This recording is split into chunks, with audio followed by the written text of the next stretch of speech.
अध्याय 861 असली लड़ाई शुरू होती है। प्रारंभिक प्रभाग 24। यह एक बिना किसी सस्पेंस वाला मैच होना चाहिए। पिछले मैचों की तरह जहां रेड पिपिट, जोला, सारंडी और अन्य वरीयता प्राप्त खिलाड़ी मौजूद थे, इस खेल के लिए क्वालिफाई करने का पसंदीदा उम्मीदवार स्क्रीनिंग राउंड के पहले ग्रुप में चौथे स्थान पर रहा। वरीयता प्राप्त प्रतियोगी नंबर 1305 डार्क शैडो एम्पायर का एकांतप्रिय पावरहाउस दारस था।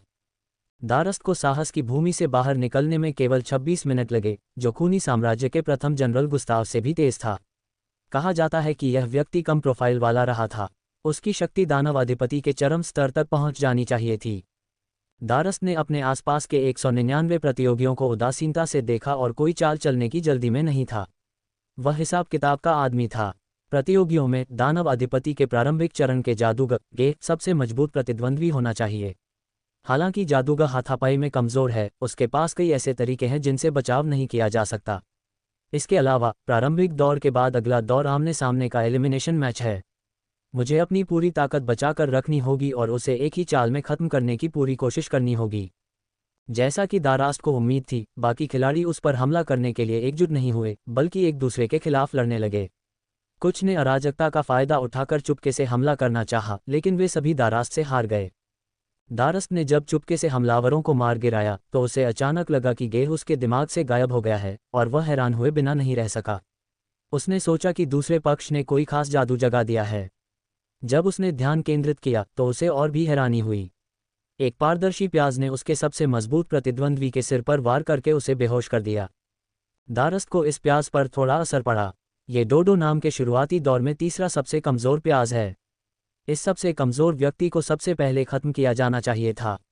अप्रत्याशित रूप से इसने गेह को गिरा दिया। ये निश्चित रूप से भाग्य नहीं है, ये कमजोरी का दिखावा है। दारस्त ने अपने हाथ पर एक हरी बत्ती का गोला बनाया और उसे डोडो के सिर के पीछे की ओर दागा। ये वार सामान्य लग रहा था, लेकिन इसमें जबरदस्त क्षेत्रीय शक्ति थी। ये लगभग एक व्यापक हमला था, क्योंकि उसका इरादा डोडो को तब खत्म करना था जब वह पूरी तरह से सतर्क न हो। अचानक उस पारदर्शी आदमी ने अपने दोनों हाथों से अपना चेहरा पकड़कर उसे घुमा दिया और उसका पूरा चेहरा अकल्पनीय रूप से उसके सिर के पीछे की ओर मुड़ गया। उसके दो और हाथ भी थे जो उसके मुंह को प्रकाश के गोले की ओर खींच रहे थे। जब शक्तिशाली विनाशकारी शक्ति वाली गेंद बड़े मुंह में पहुंची तो वह वास्तव में लावा में गिरते हुए एक स्नोबॉल की तरह थी, जो धुंध के कई गुब्बारों के साथ बिना किसी निशान के गायब हो गई। फैंटा, जिसकी सांसें भयानक रूप से अटकी हुई थीं, खुद को बार बार याद दिला रहा था कि उसे महारानी के पूर्व निर्देशों का पालन करना होगा। जब उसे लगा कि अब वह और नहीं रोक सकता, तो उसने तुरंत नंबर प्लेट तोड़कर युद्धक्षेत्र से बाहर निकल गया। हालांकि उसके शरीर ने कोई प्रतिक्रिया नहीं की और एक तरह का ठोसपन सा महसूस होने लगा। इसके तुरंत बाद डार्क शैडो साम्राज्य के शीर्ष जादूगर का शरीर तेजी से क्रिस्टलीकृत होने लगा और वह जल्द ही एक क्रिस्टल मूर्ति में बदल गया। जब द फॉलन वन ने अपना हाथ हिलाया तो वह पीली लाल क्रिस्टल मूर्ति जोर से फट गई। डार्क शैडो साम्राज्य का शीर्ष जादूगर जादू करने से पहले ही नष्ट हो गया। चेन रुई, जो इस युद्धक्षेत्र पर ध्यान दे रहा था, अचानक उसकी आंखें टेढ़ी हो गईं, क्योंकि उसे अंततः याद आया कि उसने इस तरह का हमला कहाँ देखा था। लापता crystal dragon Jacob. TL, Jacob वापस आ गया है, लेकिन लाल क्रिस्टल। अध्याय 862 ब्रिजेट। द फॉलन वन के तरीकों ने चेन रुई को हैरान कर दिया। व्हाइट फैदर एस्टेट की लोएब खदान में प्राचीन कीमिया सभ्यता की शक्ति विरासत में मिलने के बाद उसने क्रिस्टल ड्रैगन जेकब को बुरी तरह घायल कर दिया। अंत में क्रिस्टल ड्रैगन गंभीर रूप से घायल होकर भाग गया और उसका कोई अता पता नहीं चला। क्रिस्टल ड्रैगन शुरुआत में दानव अधिपति की चरम अवस्था में था, लेकिन वह गंभीर रूप से घायल हो गया था। इसके अलावा क्रिस्टल ड्रैगन की विशेषताएं कुछ हद तक उस विशाल क्रिस्टल जानवर जैसी थीं, जहां वह अपना इलाज करने के लिए सामान्य तरीकों का इस्तेमाल नहीं कर सकता था, इसलिए वह केवल अपनी जीवन शक्ति का उपयोग कर सकता था। अगर the fallen one crystal dragon Jacob है, तो इसमें कोई शक नहीं कि वह राज्य स्तर पर पहुंच गया है और उसकी ताकत पर नियंत्रण उत्कृष्ट है, जो पहले से एक बड़ी छलांग है। फॉलन वन की पहचान चाहे जो भी हो, वह एक ऐसा दुश्मन है जिसे नज़रअंदाज नहीं किया जा सकता, खासकर उसके बेहद क्रूर तरीकों को। जोला और लालारिया को छोड़ दें, तो अगर ओलिफियस या उसके किसी और परिचित का इस दुश्मन से सामना होता है, तो सबसे अच्छा तरीका है कि सीधे हार मान ली जाए, वरना ये पूरी तरह से जानलेवा होगा। 4 मुकाबलों के समाप्त होने के बाद ओलिफियस और द फॉलन वन ऊपरी ब्रैकेट के राउंड में आगे बढ़ गए और कैथरीन और रेड पिपिट निचले ब्रैकेट के लिए आगे बढ़ गए। इसके बाद के मुकाबलों में सबसे ज्यादा ध्यान खींचने वाला था दानव साम्राज्य के सबसे शक्तिशाली योद्धा रायजेन का आगमन। रायजेन का प्रतिद्वंदी भी खूनी साम्राज्य के 3 जनरलों में से एक गुस्ताव था। इस मुकाबले का सीधा प्रसारण मैदान के मध्य में किया गया। जिस युद्ध क्षेत्र में रायजेन और गुस्ताव थे वह जंगल से घिरा एक खाली मैदान था। वे दोनों बिना किसी हलचल के काफी देर तक एक दूसरे को देखते रहे। ये सम्राट और सेनापति के बीच द्वंद्व युद्ध भी था। कई दर्शकों को लग रहा था कि शासक और सेनापति की यह जोड़ी पिछली कैथरीन बनाम वर्स्टेन से बिल्कुल अलग थी। रेजेन ने गुस्ताव की ओर हल्के से देखा। क्या अप्रत्याशित बात है, या यही तुम्हारी उम्मीद थी? गुस्ताव के होंठ हिले, पर उसने कुछ नहीं कहा। हालांकि इस तरह की उदासीन निगाहें किसी साम्राज्य के सेनापति को अपने शासक पर नहीं रखनी चाहिए थीं। टाउन एसिडोर में अभी भी शामिल शाही परिवार के 30% लोग बचे हुए हैं, है ना? रेजेन के बेतरतीब शब्दों ने गुस्ताव की आंखों में ठंडक भर दी। आखिरकार उसने पूछा, तुम कहना क्या चाहते हो? उन दोनों के आसपास एक धीमी सी आवाज गूंज रही थी। बल क्षेत्र की क्रिया से घनी धूल और गिरे हुए पत्तों का एक घेरा बाहर की ओर हट गया और जादुई जमीन सचमुच कांप उठी। बूम बूम बूम बूम, जमीन लगातार हिल रही थी। पल भर में पता ही नहीं चला कि दोनों ने एक दूसरे पर कितने घुसे बरसाए थे। रेजेन ने उसके हमले का इंतजार किए बिना हवा में मुक्का मारा। हालांकि मुक्का लगभग 10 मीटर की दूरी से था, लेकिन ये सीधा वार जैसा था। ब्रिजेट बच नहीं पाए और पीछे की ओर भाग गई, लेकिन उसे कोई चोट नहीं आई। क्रोध राजा कवच। रायजेन की नज़र ब्रिजेट के कवच पर पड़ी, जो दानव क्षेत्र की 7 कलाकृतियों में से एक था, क्रोध राजा कवच। इस शक्तिशाली कवच के साथ ब्रिजेट अजेय होनी चाहिए। अध्याय 863, जलना, क्रोध राजा की इच्छा। क्रोध राजा कवच 7 कलाकृतियों में से एक, शामिल शाही परिवार की सर्वोच्च कलाकृति।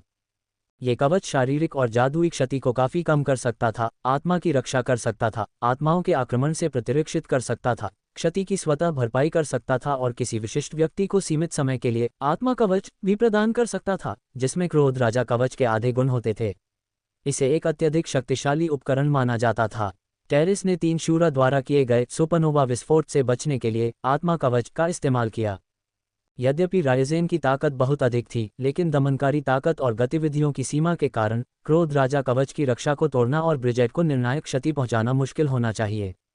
हालांकि ब्रिजेट को रक्षा की नहीं, बल्कि आक्रमण की जरूरत थी। इस मार्शल बैटल चैंपियनशिप के नतीजे को लेकर कोई सस्पेंस नहीं था और उसे इससे कोई फर्क नहीं पड़ता था। उसे बस रेजेन को उस घेरे से बाहर निकालना था। ये हजारों परिवार के सदस्यों के जीवन और मृत्यु से संबंधित था। रायजेन की ताकत और अनुभव के साथ कोई भी आकर्षक चाल या साधारण इलाका काम नहीं आएगा। सबसे सीधा और शुद्ध हमला ही सबसे कारगर होगा। एक गुर्राहट के साथ ब्रिजेट ने ढेर सारा गाढ़ा खून छोड़ा, जो लगभग 8 मीटर ऊंचे एक विशालकाय भ्रम में बदल गया। जब यह विशालकाय रूप बना तो ब्रिजेट के चेहरे पर क्रोध का भाव था और उसकी मांसपेशियां फिर से फूल गईं। उसने अपने पैर पटके और उसका शरीर एक तीखे तीर की तरह रायजेन की ओर दौड़ा। जादू से मजबूत हुई जमीन इस ठोकर से सचमुच फट गई। इससे उसकी ताकत का पता चला। क्रोध रक्त। जब रक्त 1/3 से खो गया था तो कुछ प्रतिभाएं जिनके पास रक्त रोष था, वे क्रोध रक्त की स्थिति में प्रवेश कर सकते थे, जहां हमले की शक्ति गुणात्मक रूप से बढ़ जाएगी। इस मौके ने क्रोध रक्त की शक्ति और विशाल प्रेत की क्षेत्रीय शक्ति को एक साथ मिला दिया। दर्शकों को ऐसा भ्रम हुआ मानो विशाल प्रेत रायजेन पर आक्रमण कर रहा हो। इस आक्रमण ने तुरंत हजारों मुक्कों की झड़ी लगा दी। जब उन्होंने उसे फिर से देखा तो चारों दिशाओं से मुक्का मारने की सारी शक्ति तुरंत एक मुट्ठी में बदल गई और रायजेन की छाती पर लगी। इस मुट्ठी में एक जबरदस्त गति थी जो पहले से अलग थी। इसमें पहले से ही कानूनी शक्ति का एक हल्का सा अंश था। वह केवल बलपूर्वक उसका प्रतिरोध कर सकता था। रायजेन की पुतलियां अचानक सिकुड़ गईं। वह एक के बाद एक कदम पीछे हटता गया। जहां भी उसने कदम रखा, जमीन हर इंच फट गई। तीसरे कदम पर वह आखिरकार डटा, लेकिन ये कदम पहले ही घेरे से बाहर निकल चुका था। इस मौके में ब्रिजेट की खून की जलन की सारी ताकत समाहित थी, जो उसकी सीमा से भी ज्यादा थी। इसने तो थंडर एम्परर सील के हमले को भी मात दे दी थी।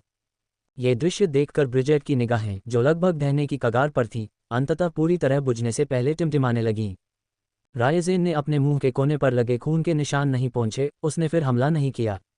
वह बस ब्रिजेट को देखता रहा, जो अब भी बिना किसी जान के अकड़ कर खड़ी थी।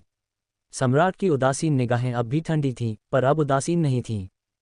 थोड़ी देर बाद रेजेन जमीन पर पड़े क्रोध राजा कवच को देखे बिना ही चुपचाप मुड़ गया। अध्याय 864, पतित। खूनी साम्राज्य के लॉर्ड रेजेन और खूनी साम्राज्य के प्रथम जनरल गुस्ताव ब्रिजेट के बीच खूनी युद्ध अप्रत्याशित था। खासकर जब गुस्ताव युद्ध में मारा गया तो लगभग सभी दर्शक स्तब्ध रह गए। केंद्रीय लाइव प्रसारण का प्रक्षेपण बहुत पहले ही गायब हो चुका था। जब ग्रुप सूची की स्क्रीन पर गुस्ताव का नाम गायब हुआ और रायजेन के शीर्ष 32 में शामिल होने की जानकारी प्रदर्शित हुई, तभी लोगों को होश आया। हालांकि उन्हें सटीक कारण समझ नहीं आए, लेकिन तथ्य स्पष्ट थे।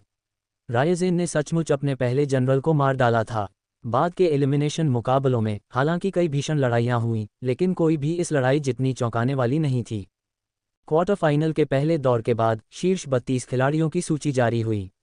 जैसी कि उम्मीद थी, रायजेन, चेन रूई, जोला, कैथरीन और लालारिया सहित 8 वरीयता प्राप्त खिलाड़ी आसानी से आगे बढ़ गए। शीर्ष 32 के बीच मुकाबला पहले दौर से भी ज्यादा कड़ा था और विजेता शीर्ष 16 में पहुंचेंगे। चेन रूई, जिसे पहले दौर में एक खाली नंबर मिला था, का सामना खूनी साम्राज्य की एक अनुभवी दानव अधिपति शौना से हुआ। शौना ने वॉलॉक किले में रहते हुए चेन रूई और रायजेन के बीच हुए युद्ध को देखा था, इसलिए वह जानती थी कि प्रतिद्वंद्वी की ताकत उससे ज्यादा है। चेन रूई के खिलाफ अपना तुरुप का पत्ता इस्तेमाल करने के बाद भी वह चेन रूई को हिला नहीं पाया। शौना ये देखकर हैरान रह गई कि अगुइले 2 साल पहले की तुलना में कहीं ज्यादा ताकतवर लग रहा था। ये जानते हुए कि यह उसके लिए एक बेजोड़ प्रतिद्वंद्वी था, उसने बिना किसी हिचकिचाहट के खुशी खुशी हार मान ली। ताकत में भारी अंतर के कारण रायजेन, जोला और अन्य लोगों के बीच लड़ाई जल्दी ही खत्म हो गई। बराबर ताकत वाले ये समूह बार बार जोरदार लड़ाई लड़ रहे थे, यहां तक कि दोनों पक्षों के हारने की भी स्थिति आ गई। शीर्ष 16 में आगे बढ़ने वाले अंतिम 4 मैचों में से ऊपरी ब्रैकेट के 2 मैचों ने चेन रूई का ध्यान आकर्षित किया। एक था मिस ब्लैक ड्रैगन ओलिफियस, जिसका मुकाबला मूंछों वाली चपटी छाती वाली लोली लालारिया से था। दूसरा था शिया की वफादार फॉलन एंजल एम्पायर की सारंडी, जिसका मुकाबला रहस्यमयी द फॉलन वन से था। अखाड़े के बीचों बीच live 3D projection Miss Black Dragon और मूंछों वाली चपटी छाती वाली लोली के बीच की लड़ाई का प्रसारण कर रहा था। सटीक रूप से कहें तो यह एक ड्रैगन सम्राट पिता की 2 बेटियों के बीच का आंतरिक कलह था। आखिरकार स्क्रीनिंग ग्राउंड में रैंकिंग के बाद भी मिस ब्लैक ड्रैगन को ग्रुपिंग में नुकसान उठाना पड़ा, वरना उनका सामना इतनी जल्दी किसी वरीय खिलाड़ी से नहीं होता। लेकिन हैरानी की बात यह थी कि दोनों ब्लैक ड्रैगन लड़कियों ने बस कुछ शब्द कहे और मुकाबला खत्म हो गया। सुश्री ओलिफियस, चपटी छाती वाली लोली ने आह भरी। क्या वह अपने प्रतिद्वंदी के साथ खेल रहा है या कोई और कारण? अब तक शीर्ष 32 मैच समाप्त हो चुके थे और शीर्ष 16 मैचों की सूची जारी कर दी गई थी। शीर्ष 16 से शुरू करते हुए एक ही समय में आयोजित 4 मैचों को ऊपरी और निचले ब्रैकेट में प्रत्येक में एक मैच में बदल दिया गया। ऊपरी ब्रैकेट में पहला मैच विशेष रूप से आकर्षक था। रेजेन बनाम द फॉलन वन। टीएल हम द फॉलन वन थोड़ा संदिग्ध है। केवल एक ही कारण था कि सारंडी को नहीं मारा गया, लेकिन अध्याय 865 नियत युद्ध। शीर्ष 16 में दूसरा मुकाबला कैथरीन बनाम थेसालोनिका था, जो एक ऐसा प्रशिक्षक था जिसका कोई साम्राज्य नहीं था। थेसालोनी इस चैंपियनशिप में एक छुपी हुई दावेदार थी। बेल्फेगोर शाही परिवार की सदस्य होने के नाते इसाबेला भी उसे नहीं जानती थी। यह एक एकांतप्रिय प्रशिक्षक होना चाहिए था जो बाद में ब्रीज शैडो साम्राज्य के नष्ट होने पर अकेला चला गया था। थेसालोनी की ताकत राज्य स्तर से बस एक कदम दूर थी। जाहिर है वह इस प्रतियोगिता के जरिए राज्य प्राप्ति की दहलीज पर पहुंचना चाहता था। कहना चाहिए कि कैथरीन से मिलना उसके लिए बहुत सौभाग्य की बात थी। कैथरीन न तो द फॉलन वन जितनी क्रूर थी और न ही रेजेन जितनी निर्दयी, लेकिन उसकी अपनी योजनाएं थीं।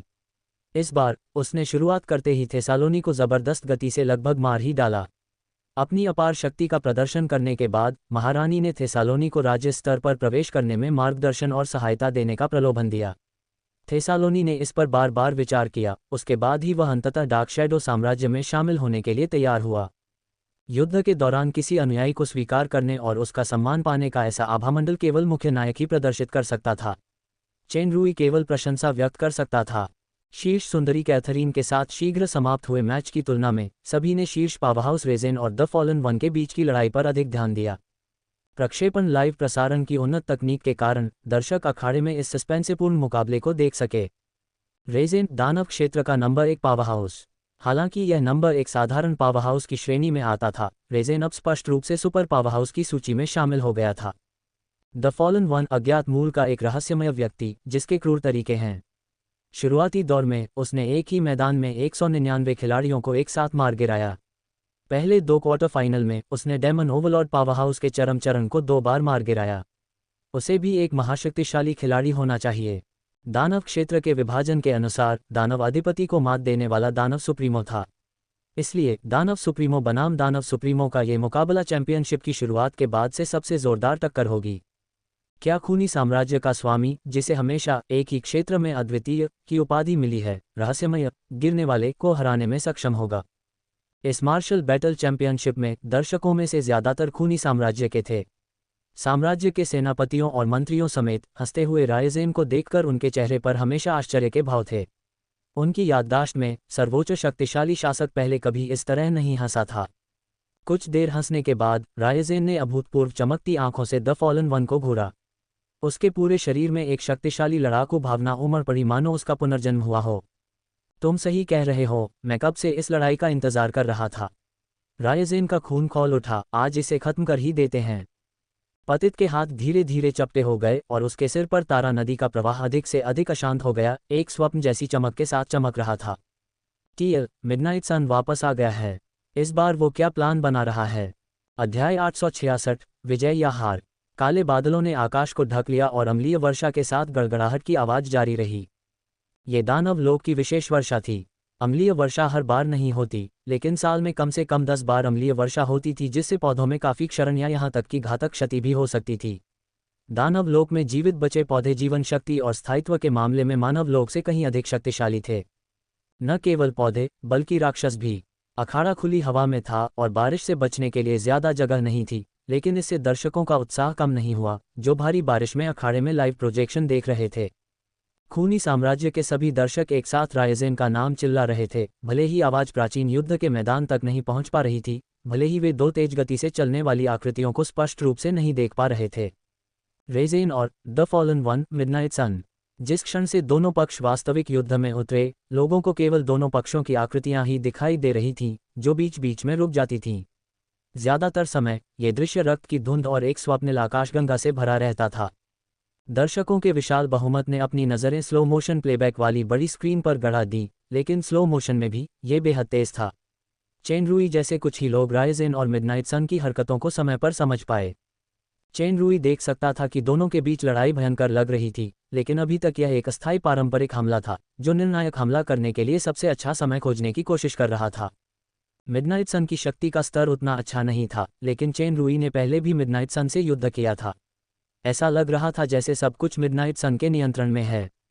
इतना ही नहीं, पिछली बार चेन रूई से युद्ध करते समय मिडनाइट सन ने जल गहन रहस्य की अंतर्दृष्टि को आत्मसात कर लिया था और उसे अपनी गति में समाहित कर लिया था, जिससे वह स्वप्न आकाशगंगा क्षेत्र की राज्य शक्ति में परिवर्तित हो गई थी। शक्ति उधार लेने का गहन रहस्य भी अधिक परिष्कृत हो गया था। निष्पक्षता से कहें तो यह पूर्व शीर्ष पावरहाउस वास्तव में अद्भुत प्रतिभा वाला एक असाधारण व्यक्ति था। जब तुम मुझसे लड़ रहे थे, तब भी क्या तुम ऐसे ही दुश्मन से लड़ रहे थे? रायजेन ने धीरे से सिर हिलाते हुए कहा, मैंने तुम्हें नहीं हराया, कभी नहीं। तुमने खुद को हराया है। तुम अब भी वही जुनूनी योद्धा हो। ये मेरा अहंकार है। तुम मुझसे भी आगे जाओगे। उसके मुंह के कोने पर एक मुस्कान तैर गई और उसकी छाती के लाल मोती में एक दरार पड़ गई। दरारें बढ़ती गईं, फिर वह पूरी तरह से बिखर गया। रायजेन उस गायब होती मुस्कान को ऐसे देखता रहा मानो उसकी सारी ताकत खत्म हो गई हो। चेहरे और शरीर पर बरसती बारिश के बावजूद उसकी वीरान पीठ अभूतपूर्व रूप से झुकी हुई लग रही थी। टीएल, क्या वह यहाँ सिर्फ मौत की तलाश में है? अध्याय 868, सबसे कम सराहा गया मैच। शीर्ष 8 का उभरना अंतिम लड़ाई के एक कदम करीब पहुंचने का प्रतिनिधित्व करता है। ओपी ब्रैकेट, रायजेन, चेन रूई, लालारिया, जोला। निचला ब्रैकेट, कैथरीन, रेड पिपिट, पेग्लियो, डोडो। अंतिम विजेता इन 8 लोगों में से एक होगा। मार्शल बैटल चैंपियनशिप के इस चरण में यह अब कोई साधारण पावरहाउस लड़ाई नहीं, बल्कि एक सुपर पावरहाउस लड़ाई थी। क्वार्टर फाइनल को यादृच्छिक रूप से पुनर्व्यवस्थित किया गया, जिसके परिणामस्वरूप ओपी ब्रैकेट में रायजेन बनाम लालारिया, चेन रूई बनाम जोला, निचले ब्रैकेट में डोडो बनाम रेड पिपिट और पग्लियो बनाम कैथरीन थे। चेन रूई इस ड्रॉ के नतीजे से थोड़ा हैरान था। उसने सोचा था कि रायजेन से उसका मुकाबला पहले ही हो जाएगा, लेकिन रायजेन भाग्यशाली था कि उसे मूंछों वाली चपटी छाती वाली लोली के सामने हार का सामना करना पड़ा। वहीं उसकी प्रतिद्वंदी उसकी प्यारी सुश्री फेरी ड्रैगन थी। केवल 4 क्वार्टर फाइनल थे, इसलिए प्रत्येक मैच का एक एक करके सीधा प्रसारण किया जा रहा था। ड्रॉ के बाद पहला मैच निचले ब्रैकेट में रेड पिपिट बनाम डोडो था। हालांकि शीर्ष 16 से शीर्ष 8 की लड़ाई में मास्टर स्लाइम ने एक हारे हुए व्यक्ति की तरह पलटवार किया और एक ही झटके में किंगडम स्तर पर पहुंचकर आगे बढ़ गया। हालांकि ऑक्टोपस किंग के सामने, जो कई वर्षों से किंगडम स्तर के शिखर पर था, मास्टर स्लाइम की ताकत अभी भी बहुत कमजोर थी। ऑक्टोपस राजा ने एक नज़र में ही डोडो की ताकत भांप ली, लेकिन उसे गंभीरता से नहीं लिया। उसने लापरवाही से हाथ हिलाया और कीचड़ के चारों ओर धुंध का एक घेरा छा गया। डोडो का शरीर तेजी से जमने लगा और पलक झपकते ही वह प्याज की बर्फ की मूर्ति में बदल गया। जैसे ही उसने सांस छोड़ी, बर्फ की मूर्ति चूर्ण में बदल गई। ऑक्टोपस राजा को यह देखकर थोड़ा आश्चर्य हुआ कि वे पाउडर, जिन्हें कम से कम अपनी गतिशील क्षमता खो देनी चाहिए थी, डोडो के रूप में पुनः संघनित हो गए। डोडो और रोमन के बीच युद्ध के दौरान ऑक्टोपस राजा ने डोडो की अमरता देखी थी। अब जब उसने खुद इसका अनुभव किया था तो वह वास्तव में उसके शरीर की विशिष्टता को महसूस कर सकता था। न तो शारीरिक क्षति और न ही दैवीय क्षति इस विचित्र प्राणी को मार सकती थी।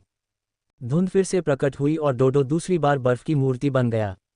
इस बार ऑक्टोपस राजा ने बर्फ की मूर्ति को नष्ट नहीं किया, बल्कि सीधे कीचड़ की गतिविधियों को रोक दिया। थोड़ी देर बाद ठोस बर्फ की परत में एक चटकने की आवाज आई और उसमें से एक तेज पारदर्शी ब्लेड बाहर निकल आया। ऑक्टोपस राजा ने अपनी भौहें ऊपर उठाईं। वह अपनी 30% शक्ति पहले ही खर्च कर चुका था। उसे उम्मीद नहीं थी कि डोडो इतनी जल्दी बर्फ की बर्फ को तोड़ पाएगा। तभी उसने देखा कि पल भर में ब्लेड पर एक अजीब सा मुंह उभर आया। ऑक्टोपस राजा ने सोचा कि डोडो कुछ बड़ी चाल चलेगा, लेकिन तभी उसे मुंह से चीख सुनाई दी, आत्मसमर्पण करो। ऑक्टोपस राजा। तेज ब्लेड से बनी जगह से एक गमी कैंडी जैसी मुलायम चीज धीरे धीरे बाहर निकली। जमीन पर गिरते ही वह प्याज के आकार की हो गई और लगभग 8 हाथों ने उसके कांपते शरीर को कसकर पकड़ लिया। मैं तो लगभग जमकर मर ही जाऊंगा। समर्पण कर दो, समर्पण कर दो। कोई भी समझदार व्यक्ति समझ सकता था कि डोडो बहुत प्रतिभाशाली है। अगर वह इस तरह बर्फ के टुकड़े को तोड़ सकता है तो कम से कम कुछ राउंड और लड़ सकता है, लेकिन मास्टर स्लाइम को ऐसा नहीं लगा। मास्टर ने कहा कि यह प्रतिद्वंद्वी बहुत शक्तिशाली है। जहरीला अजगर भी उससे कहीं कमजोर है। खैर, अगर मैं जीत नहीं सकता तो बेहतर है कि मैं कम कष्ट सहूं और अपनी शराब का आनंद लेने वापस चला जाऊं। इसमें कोई संदेह नहीं कि दबाव के बिना, भले ही उसे राज्य स्तर पर पदोन्नत कर दिया गया हो, वह अभी भी आलसी और डरपोक कीड़ा ही था। पहले मैच की तुलना में दूसरा मैच खास तौर पर रोमांचक था क्योंकि चैंपियनशिप जीतने का सबसे बड़ा दावेदार रायजेन था। रायजेन का प्रतिद्वंदी अजीबोगरीब लोली लालारिया था। इस मैच के नतीजे आमतौर पर ज्यादा रोमांचक नहीं माने गए। लालारिया ने एक बार स्क्रीनिंग राउंड में सबको चौंका दिया और एक रिकॉर्ड बनाया, लेकिन उसके बाद के मैच अपेक्षाकृत औसत दर्जे के रहे। सबसे प्रभावशाली वह दृश्य था जहां डार्क एल्फ लड़की अपने प्रतिद्वंद्वी द्वारा छेड़खानी के बाद भाग गई और आखिरी राउंड में हार मान ली। दर्शकों की राय में ये बस एक अजीबोगरीब लड़की थी जिसकी किस्मत अच्छी थी। शीर्ष पावरहाउस रायजेन की प्रतिद्वंद्वी होना उसके लिए असंभव था। लालारिया अखाड़े में अकड़ कर आए, पहाड़ की तरह शांत रायजेन को देखा और घमंड से बोली, मुझे मर्दों से सबसे ज्यादा नफरत है। मैं तुम्हारे जैसे दुबले पतले आदमी से लड़ने की भी जहमत नहीं उठाती, इसलिए मैं तुम्हें 3 मुक्के मारने दूंगी। अगर तुम मुझे एक कदम भी हिला पाए तो मैं मानूंगी कि तुम जीत गए। यहां तक कि रेजेन जो हमेशा शांत रहता था, उसकी आंखों में भी जानलेवा इरादे दिखाई देने लगे। 3 घूंसे, 1 कदम। वैसे, और वह पतला आदमी, नाम। चलो, मेरी ऊर्जा बर्बाद मत करो। चपटी छाती वाली लोली ने अधीरता से कहा, मैं अभी भी मजे करना चाहती हूं और उस आदमी का मुंह पीटना चाहती हूं। तुम्हारी दिमागी चालें बहुत कामयाब हैं। तुमने तो मुझे पहले ही गुस्सा दिला दिया है। रायजेन की आंखों में एक जानलेवा इरादा उभर आया, तुम्हें इसकी कीमत चुकानी पड़ेगी। गति के साथ धोखा। चपटी छाती वाली लोली ने तिरस्कारपूर्वक कहा, मैं तुमसे ज्यादा ताकतवर हूं। जैसे ही ये शब्द खत्म हुए, रायजेन को अपनी ओर आती एक भयानक गति का आभास हुआ। उसकी जानलेवा आभा पूरी तरह से दब गई थी और वह खुद को कुछ कदम पीछे हटने से नहीं रोक सका। रायजेन सचमुच दंग रह गया। उसकी आंखें अचानक गंभीर हो गईं। प्रतिद्वंद्वी की ताकत का स्तर तो मुझसे भी ज्यादा था, राज्य स्तर का चरम। मैंने इसे नजरअंदाज कर दिया। पता चला कि तुम एक अच्छे प्रतिद्वंदी हो। रायजेन पूरी तरह गंभीर था और उसकी मुट्ठियां तुरंत जोर से कस गईं। फिर उसने पहले लालारिया पर एक लंबी दूरी का मुक्का मारा। रायजेन के मन में, चूंकि वह एक ऐसी प्रतिद्वंद्वी थी जिससे लड़ना जरूरी था, उसे हर कीमत पर अपना सर्वश्रेष्ठ प्रदर्शन करना होगा। वह सिर्फ इसलिए समझौता या नरमी नहीं बरतेगा क्योंकि प्रतिद्वंद्वी एक महिला या एक छोटी बच्ची थी। एक जोरदार मुक्का आया और हवा के दबाव से आसपास के पत्ते और बजरी लुढ़ककर पीछे की ओर लुढ़कने लगे। ये गति बहुत ही चौंकाने वाली थी, लेकिन लालारिया ने ऐसे नजरें फेर ली मानो उसे इसकी कोई परवाह ही न हो। जैसे ही मुट्ठी का जोर छोटी बच्ची के पास पहुंचा, पलक झपकते ही वह शक्तिशाली मुक्का कमजोर पड़ गया। वह तूफानी समुद्र से शांत समुद्र में बदल गया और फिर अंततः पूरी तरह से शांत हो गया। रायजेन की पुतलियां अचानक सिकुड़ गईं। हालांकि यह मुक्का एक परीक्षण के लिए था, मैंने अपनी 70% ताकत पहले ही लगा दी थी। प्रतिद्वंद्वी ने एक उंगली भी नहीं हिलाई और वह बिना किसी निशान के बेकार हो गया। एक अत्यंत दुर्जय शत्रु। उस व्यक्ति के साथ निर्णायक लड़ाई से पहले मुझे वास्तव में इस स्तर के एक दुर्जय प्रतिद्वंद्वी का सामना करना पड़ा। किंगडम लेवल का चरम चरण। आइए चुनौती का सामना करें। पूरा युद्ध क्षेत्र अचानक उमड़ते रक्त के कोहरे से भर गया। रायजेन ने बिना किसी हिचकिचाहट के राज्य की शक्ति को सक्रिय कर दिया था। थंडर सम्राट सील। रायजेन का दूसरा हमला पहले से ही एक पूर्ण हमला था और यह उनकी हस्ताक्षर हत्या चाल थी। मिडनाइट सन से लड़ाई के बाद यह मुक्का और भी संक्षिप्त हो गया था। इसकी ताकत भी काफ़ी बढ़ गई थी।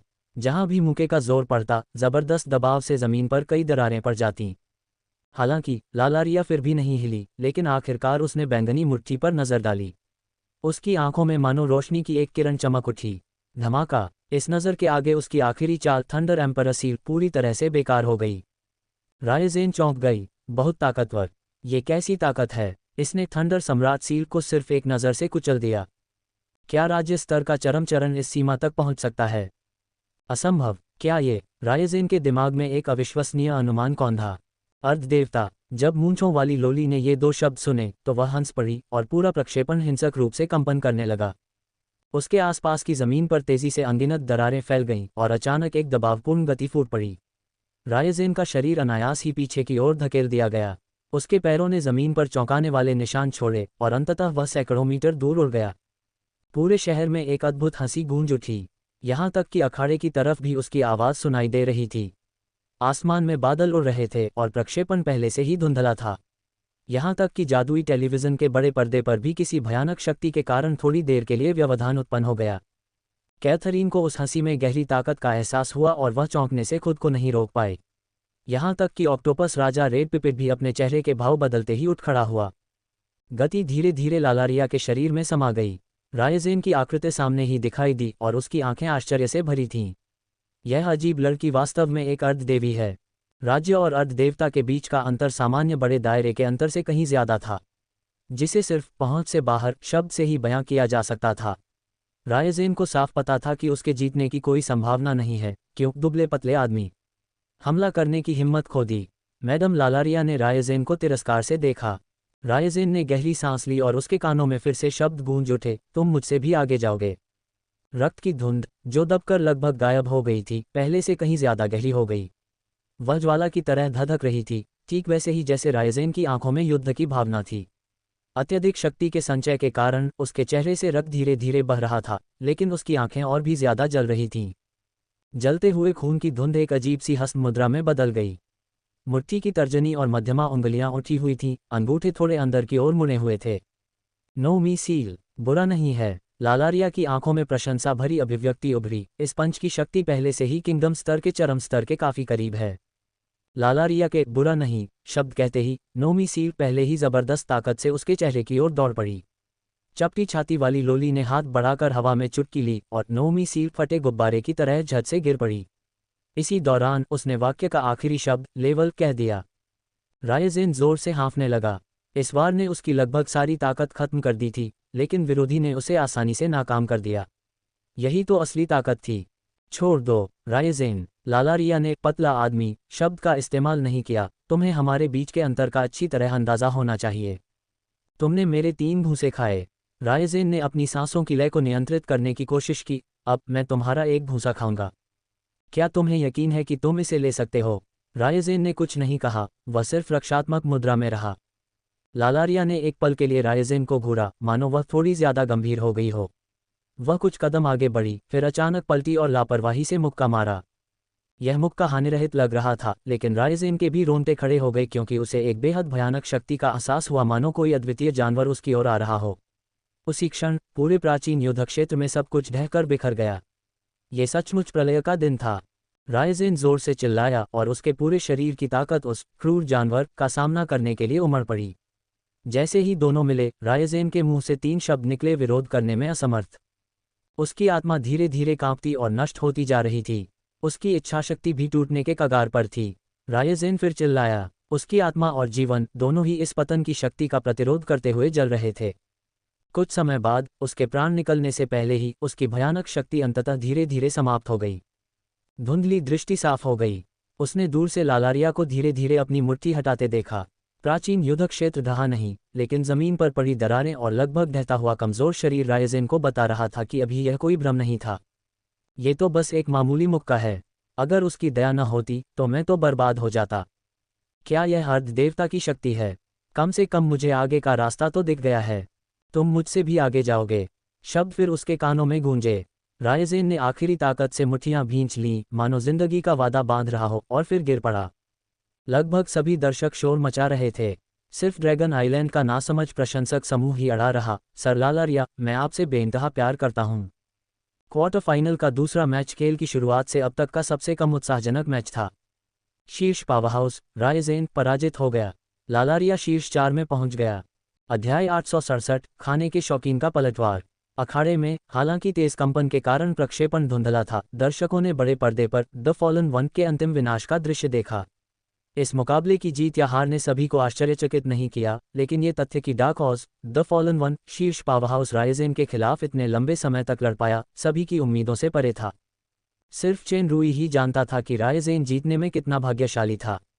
चाहे मिडनाइट सन नायक हो या खलनायक, सदियों से उसने जो भी किया हो, चाहे वह ब्लिडफॉल ऑर्ब के इरादे से किया गया हो या उससे प्रभावित हो, इस आखिरी पल में वह घमंडी आदमी असली मिडनाइट सन था जो घुटने टेकने के बजाय नष्ट हो जाना पसंद करेगा। शायद मिडनाइट सन इसी पल के लिए मार्शल बैटल चैंपियनशिप में आया था। ब्लिडफॉल ऑर्ब ने उसकी जिंदगी पर तो कब्जा कर लिया था, लेकिन उसके गौरव पर नहीं। चेन रूई बहुत भावुक हो गई और आह भरते हुए बोली, प्रसिद्ध सेनापति प्राचीन काल से ही सुंदरियों जैसे रहे हैं। वे अपने सफ़ेद बालों को दुनिया को नहीं दिखाने देते। प्रसिद्ध जनरल मर गया, सुंदरता का क्या हुआ? कैथरीन ने भी आह भरी। मिडनाइट सन अंततः रेजेन के हाथों मर गया। उस अकेली आकृति को देखकर डार्क शैडो साम्राज्य की महारानी के मन में अचानक एक अलग ही भावना जाग उठी। उसने दूर से चेन रूई की ओर देखा और ठीक समय पर उसकी नज़र उससे मिली। इस बार जब दोनों ने एक दूसरे को देखा तो उनकी भावना पहले की तुलना में पूरी तरह से अलग थी। कैथरीन की प्रतिक्रिया तुरंत थी। उसकी नज़रें तुरंत ठंडी पड़ गईं, लेकिन उस आदमी ने लापरवाही से अपनी आंखें झपकाईं। हालांकि उसके चेहरे पर नकाब था, वह उस भाव की कल्पना कर सकती थी। फिर उसे बेवजह झुंझलाहट हुई और उसने उसे अनदेखा करते हुए नज़रें फेर लीं। चेन रूई हल्के से मुस्कुराए और अचानक राहत महसूस की। रायजेन और कैथरीन दोनों के आगे बढ़ने के बाद लालारिया, चेन रूई, जोला, पेग्लियो और रेड पिपिट भी आगे बढ़े। जोला और लालारिया सबसे प्रभावशाली थे। जोला का प्रतिद्वंदी थजफील्ड नाम का एक जादूगर था। ये जादूगर एकांतप्रिय और शक्तिशाली जादूगर था और वह पहले ही कानून की सीमा को छू चुका था। वह राज्य स्तर पर पहुंचने से बस एक कदम दूर था। इसके अलावा वह जादू के खेल में भी निपुण था। उसके अद्भुत जादू और अप्रत्याशित चालों ने पिछले मुकाबलों में काफ़ी ध्यान आकर्षित किया था। यह अफसोस की बात थी कि वह जोला से टकराया और जोला ने उसे अपने क्षेत्र से पराजित नहीं किया, इसलिए उसने दानव अधिपति स्तर पर अपनी शक्ति को नियंत्रित किया। फिर उसने जादू से निपटने के लिए जादू का इस्तेमाल किया और जादू के हलकों से निपटने के लिए जादू के हलकों का इस्तेमाल किया। थजेफील्ड को उस विधि से हराया जिसमें वह सबसे अच्छा था। हार के बाद थजेफील्ड ने सुश्री फेरी ड्रैगन की प्रशंसा करने के लिए एक चौंकाने वाला कदम उठाया। नतीजा ये हुआ कि जब सुश्री फेरी ड्रैगन ने स्तब्ध होने का नाटक किया तो उसकी पूरी असफलता गाली में बदल गई। अंत में वह किसी टूटते तारे की तरह गायब हो गया। जोला की तुलना में लालारिया का युद्ध और भी विचित्र था। लालारिया की प्रतिद्वंद्वी रूथ्या एक दुबली पतली, ठंडी दिखने वाली, दानव अधिपति के चरम पर पहुंची हुई एक अंधेरी परी जैसी सुंदरी थी। इसके अलावा वह एक दुर्लभ हत्यारे जैसी थी, जिसकी चालें मायावी और भयंकर मारक क्षमताएं थीं। मूंछों वाली, चपटी छाती वाली लोली ने उस सुंदरी को देखते ही अपनी आंखें चौड़ी कर लीं। उसने हर तरह के प्रलोभनों का इस्तेमाल किया। उस ठंडी हसीना ने स्वाभाविक रूप से इसे बर्दाश्त नहीं किया। उसने बेरहमी से हमले शुरू कर दिए, लेकिन बदकिस्मती से इस अजीबोगरीब लोली के लिए किसी भी तरह का हमला गुदगुदी ही लग रहा था। बल्कि पिटाई से उसके चेहरे पर प्यार का नशा सा छा गया। अंत में वह निर्दयी सुंदरी लाला लोली का उत्पीड़न सहन नहीं कर सकी। उसने नंबर प्लेट तोड़ दी और घबराकर युद्ध क्षेत्र से भाग गई। उसकी उन्मत्त चीखों और उसके जाने के समय को देखते हुए यह अनुमान लगाया जा सकता है कि इस सुंदरी को भविष्य में समलैंगिक आघात सहना पड़ेगा। हालांकि खेल में कई अजीबोगरीब चीज़ें थीं, लेकिन इस मार्शल बैटल चैंपियनशिप ने चेन रूई को दानव क्षेत्र की छिपी हुई ताकत को और भी बेहतर ढंग से पहचानने में मदद की। महाशक्तियों की तो बात ही छोड़िए, जहां तक उच्च स्तरीय महाशक्तियों की बात है, तीनों साम्राज्यों के उच्च स्तरीय महाशक्तियां पूरे दानव क्षेत्र का प्रतिनिधित्व नहीं करती थीं। मूलतः दानव लोक में 7 साम्राज्य थे। शोकाकुल या संबंधित गुटों के कुछ शक्तिशाली लोग थे जो इन 3 साम्राज्यों में शामिल नहीं हुए। इसके बजाय वे साम्राज्यों के बाहर या ग्रामीण इलाकों में स्वतंत्र प्रशिक्षकों के रूप में एकांत में रहते थे। दानवों का जीवनकाल मनुष्यों की तुलना में बहुत लंबा था, इसलिए उनके पास प्रशिक्षण के लिए अपेक्षाकृत अधिक समय था। पूरे दानव लोक के लिए आयोजित इस मार्शल बैटल चैंपियनशिप में कई स्वतंत्र प्रशिक्षक थे जो वास्तविक युद्ध प्रशिक्षण और बाधाओं को पार करने के लिए आए थे। क्वार्टर फाइनल में प्रवेश करने वाला अंतिम मैच रोमन बनाम डोडो था। चेन रुई इन दोनों लड़कों से ज्यादा परिचित नहीं हो सकता था। रोमन की तरफ दो महिलाएं डेलिया और मेडिलू उत्साह बढ़ा रही थीं। डोडो की तरफ ब्लैकहार्ट मास्टर समेत सभी रिश्तेदार और दोस्त आराम कर रहे थे और उत्साह देखने के लिए तरबूज के बीच कुतर रहे थे। युद्ध के मैदान में रोमन और डोडो एक दूसरे को दूर से देख रहे थे। दोनों की निगाहें बहुत सतर्क थीं और वे कोई लापरवाही नहीं बरत रहे थे, मानो वे एक दूसरे की कमियों को ध्यान से देख रहे हों। मंद ठंडी हवा चल रही थी और मिर्च की एक जानी पहचानी गंध से डोडो को छींक आ गई। रोमन के चेहरे पर एक षड्यंत्रकारी मुस्कान उभर आई जब वह बिजली की तरह डोडो के सामने प्रकट हुआ। तेज गति वाली नीली तलवार की रोशनी ने प्रकाश का एक घना जाल बुना था जिसने डोडो को अपनी लपेट में ले लिया था। स्टूडेंट नेफ्यू का यह हमला सबसे शक्तिशाली अंतिम चाल थी, नो रिटर्न। ये दोनों तलवारें चेन रुई द्वारा रोमन के लिए तैयार किए गए पौराणिक हथियार थे। ये बेहद तेज थीं और इनमें गति और रक्षा भेदन के विशेष गुण थे। डोडो के पास बचने का समय ही नहीं था और तलवार की रोशनी ने उसे पल भर में अनगिनत टुकड़ों में बांट दिया।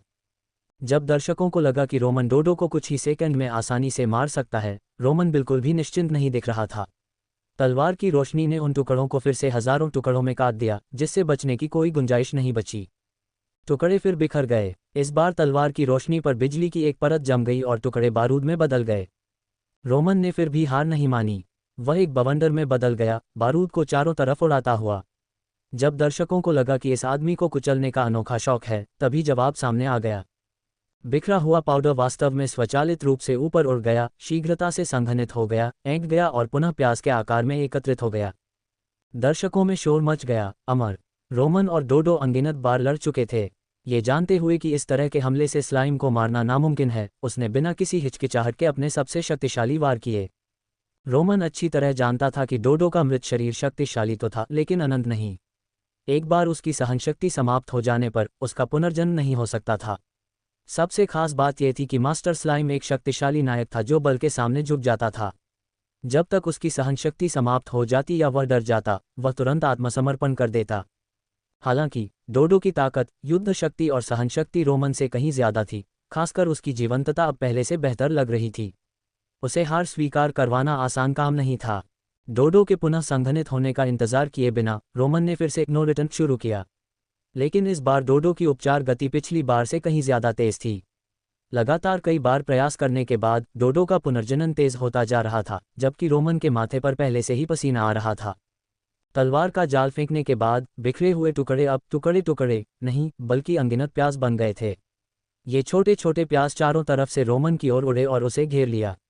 डोडो द्वारा खाए जाने और मलत्याग किए जाने के किसी दुखद परिणाम के ख्याल से ही रोमन से हर उठा।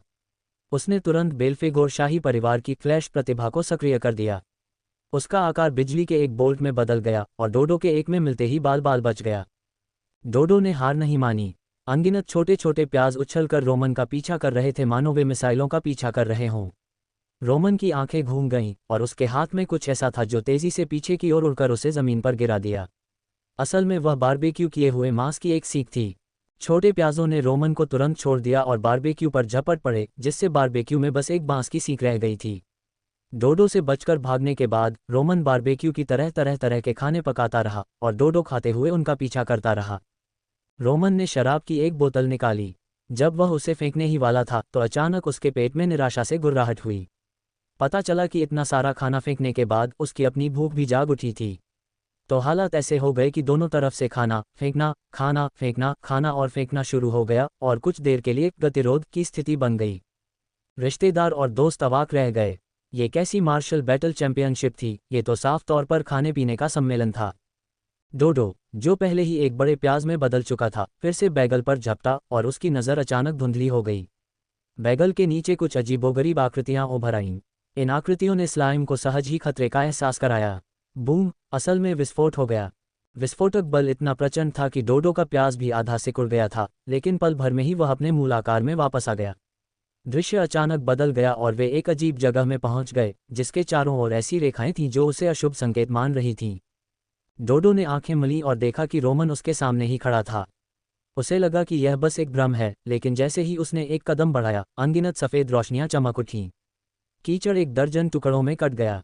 उसे होश में आने में काफ़ी वक्त लगा, फिर उसे एहसास हुआ कि इस दूर दराज में अनगिनत खतरनाक खतरे छिपे हैं। ये दृश्य देखकर दर्शक दीर्घा में बैठी कैथरीन थोड़ी स्तब्ध रह गई। उसने अपने बगल में खड़े फ्रांस को एक धुंधली नज़र से देखा। फ्रांस ने थोड़ा अपराध बोध से अपना सिर नीचे कर लिया। उसने कुछ समझाने की कोशिश की लेकिन आखिर में कुछ नहीं कहा।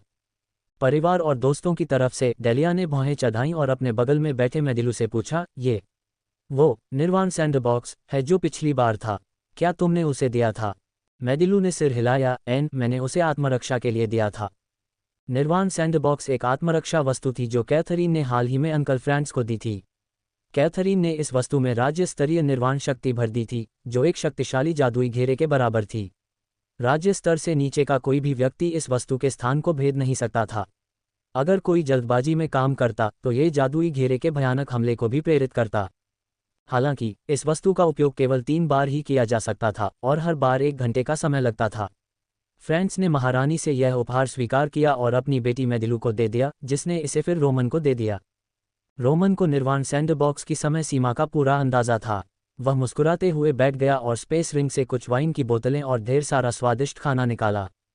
छोड़ दे डोडो, जब तक तू उस नंबर प्लेट को कुचल देगा, यहाँ का सारा खाना तेरा है। देख क्या रखा है, ये तेरा पसंदीदा रोस्ट डक है और ये स्टू की प्लेटें कितना स्वादिष्ट है। वाह, यहाँ तो सबसे अच्छी खुशबूदार बाजरे की वाइन की एक बोतल भी है। मैंने इसे खास तौर पर लीडर से लिया है। रोमन की आवाज़ में एक गहरा प्रलोभन था। दरअसल पहले के बारबेक्यू मीट में खास मसाले डाले जाते थे जो भूख बढ़ा सकते थे और भूख को और बढ़ा सकते थे। ये खास तौर पर इसी मौके के लिए तैयार किया गया था। मैं बिना खून खराबे के ज़रूर जीत सकता हूँ। मैं इतना होशियार हूँ कि नेता भी मुझे ही अपना आदर्श मानते हैं। डोडो का पेट गुर्रा उठा, उसकी लार टपक रही थी, लेकिन उसने दृढ़ता से अपना सिर हिलाया। हालांकि उसके पास सुश्री ब्लैक ड्रैगन जैसी तेज गणना क्षमता नहीं थी, क्योंकि मास्टर स्लाइम की अनगिनत उंगलियां थीं। वह सैद्धांतिक रूप से अपनी उंगलियां अनंत तक गिन सकता था, इसलिए उसने बहुत स्पष्ट रूप से गणना की। मैडम ओलिफियस ने पहले ही अपने सामने रखी पुरस्कार राशि का ध्यानपूर्वक हिसाब लगा लिया था। अगर वह जीत जाता तो उसे ढेर सारे काले क्रिस्टल सिक्के मिलते जो ज़्यादा से ज़्यादा खाना खरीदने के लिए पर्याप्त होते। हालांकि मास्टर स्लाइम भी अपने सामने रखा खाना बहुत चाहता था। मुझे क्या करना चाहिए? डोडो को लार टपकाते देख रोमन ने आह भरी, अगर तूने मना किया तो मैं अभी ये सब खा जाऊंगा। ये भुनी हुई बत्तख वाकई बहुत स्वादिष्ट है, ज़रा इसकी खुशबू तो ले। स्लाइम को बहुत संघर्ष करना पड़ रहा था। कई बार तो वह अपने प्रलोभन का विरोध ही नहीं कर पा रहा था।